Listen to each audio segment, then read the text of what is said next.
जय जगन्नाथ दर्शक बंधु प्रिय दर्शक बंधु 12/6 अर्थात उत्तर फाल्गुनी नक्षत्र और कन्या राशि।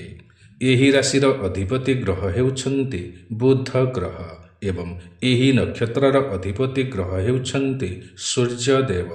एणु यही राशिर व्यक्ति माने रवि महादशारे जन्म होइथान्ति बा एमानंकर जन्म समय को रवि महादशा किछि बाकी रही थाए। एही राशिर जातक माने त्रिपादर होइथान्ति, बुध क्षेत्री होइथान्ति, मनुष्य गणर होइथान्ति, अग्नि तत्वर होइथान्ति। एमानंको पाई शुभ दिग हेउछि पूर्व दिग। शुभ ग्रह हेउछन्ति सूर्य ग्रह ओ शुभ देवता हेउछन्ति शिव भगवान। शुभ बार हेउछि रविवार ओ सोमवार। शुभ रंग हेउछि आकाशिया रंग बा नील रंग। शुभ संख्या हेउछि 1। शुभ मंत्र हेउछि शिवंकर मंत्र ओ सूर्य नमस्कार। प्रिय दर्शक बंधु एही राशिर जातक माने बहुत ही भाग्यवान होइथान्ति, बहुत सफल व्यक्ति होइथान्ति। एमाने जहाँ भी करिथान्ति एक नुआ ऊर्जार सहकार ही करिथान्ति। एमाने समस्तंकु सांगरे नेइकी ही चालिबाकु पसंद करिथान्ति। मिलापी गुण एमानंक पाखरे भरपूर रही थाए। काहार दुख कष्ट एमाने देखि पारंती नाही। बहुत इमोशनाल होइथान्ति। एमाने एथिपाई अनेक समयरे फसी जाआन्ति। केही कांदिकी किछि कहिदेले एमाने बहु शीघ्र तरली जाआन्ति ओ तांको कथारे फसी जाआन्ति।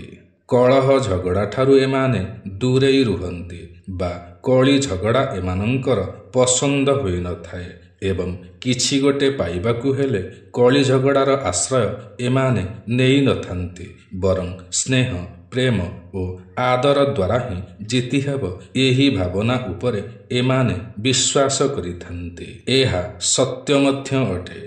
एमानंक मध्यरे बहुत सारा टैलेंट भरी रही थाए। एमानंकर लाइफ स्टाइल एकदम सिंपल होई थाए। निजर टंका पैसा को नहीं केबे भी एमाने देखई हुअन्ति नाही। उच्च विचारर होइथान्ति।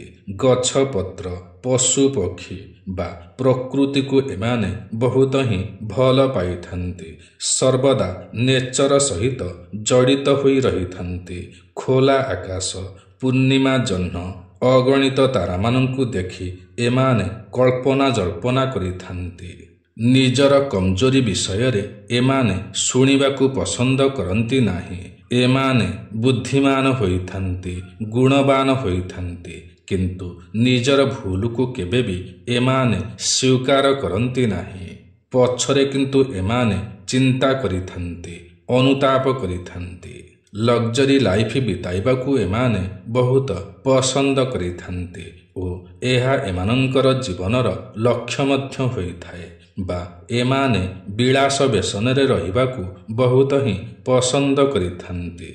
जीवनरे एमानंकर बहुत सुख थाए, आनंद थाए। एमाने बहुत ही भाग्यवान होइथान्ति। कठिन परिश्रम करिथान्ति ओ परिश्रमी होइथान्ति। बहुत दायित्ववान होइथान्ति। बहुत श्रृंखलित मनीष होइथान्ति। स्वच्छता परिच्छन्नता प्रति बहुत ध्यान देइथान्ति। धार्मिक स्वभावर होइथान्ति। समाज सेवा करिबाकू एमाने बहुत पसंद करिथान्ति बा एमाने एक भल समाजसेवी होइथान्ति। एमानंकर हृदयटी बहुत सफा होइथाए, किंतु बेले बेले एमाने अधैर्य होई पड़न्ति। आत्मनिर्भरशील होइथान्ति। ठक प्रकृतिर होई नथान्ति बा काहारिकू एमाने ठकिबाकू पसंद करन्ति नाही, किंतु निजे ठकामीर शिकार होइथान्ति। दृढ़ निश्चयर होइथान्ति। ज्ञानी ओ गुणी होइथान्ति ओ उद्यमशील होइथान्ति। भल व्यक्तित्वर होइथान्ति बा पॉजिटिव होइथान्ति। दयालु होइथान्ति। साहाय्यकारी होइथान्ति। दानी होइथान्ति एवं एमाने विख्यात होइथान्ति। କଳା ପ୍ରେମୀ ହୋଇଥାନ୍ତି। ଭଲ ଲିଡର ମଧ୍ୟ ହୋଇପାରନ୍ତି। ଏମାନଙ୍କର ଭାଗ୍ୟରେ ନୂତନ ଗୃହ, ନୂତନ ଭୂସମ୍ପତ୍ତି ପ୍ରାପ୍ତିର ଯୋଗ ରହିଥାଏ। ବୃକ୍ଷରୋପଣ କରିବାକୁ ଏମାନେ ବହୁତ ପସନ୍ଦ କରିଥାନ୍ତି। ସାଧାରଣତଃ ଏମାନଙ୍କର ବିବାହ 24ରୁ 30 ବର୍ଷ ବୟସ ମଧ୍ୟରେ ହୋଇଥାଏ ଏବଂ ବିବାହରେ ଏମାନେ ଭାଗ୍ୟବାନ ହୋଇଥାନ୍ତି। ବିବାହ ଏମାନଙ୍କର ସଫଳ ହୋଇଥାଏ ଓ ଭଲ ଜୀବନସାଥୀଟିଏ ପାଇଥାନ୍ତି। ସନ୍ତାନ ସୁଖ ପାଇଥାନ୍ତି ଓ ସନ୍ତାନମାନଙ୍କ ଦ୍ୱାରା ମଧ୍ୟ ସୁଖ ପାଇଥାନ୍ତି।